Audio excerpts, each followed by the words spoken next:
आगामी 24 घंटे पाखापाखि 9 जिले प्रबल अति प्रबल वर्षा ऑरेंज चेतावनी जारी कर पाणीपाग केन्द्र पक्षर मिलता सूचना अनुसार राज्य में 7 जिला को प्रबल वर्षा संभावना रही। चलतु जाना क्यों से 7 जिला ता पूर्व चैनल नुआ थे चैनल को सब्सक्राइब करने सहित आपड़ क्यों जिलूर भिडियो देखुं कमेंट माध्यम निहाती जनइबे। डेरी नक चलतु खबर पर नजर पकाइबा। आसंता 48 घंटा पर्यंत उत्तर आभ्यंतरीण और ओडिशार गोटे दुईटी स्थान में हालुका वर्षा हो पारे। बुधवार सकाल सुधा सुंदरगढ़ झारसुगुड़ा केन्दुझर मयूरभंज और परवर्ती 24 घंटे जाजपुर बालेश्वर भद्रक केन्द्रापड़ा ढेंकानाल मयूरभंज और केन्दुझर जिले में वर्षा संभावना रही।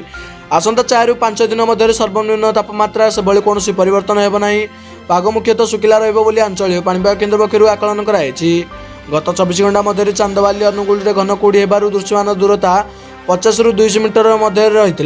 सिमलागुड़ा राजस्व सर्वनिम्न तापमात्रा 10 डिग्री रेकर्ड होता बेले जी उदयगिरी और कोरापुट 10 डिग्री, फुलबाणी 11 डिग्री और दारिंगबाड़ी 12 डिग्री रेकर्ड कराई।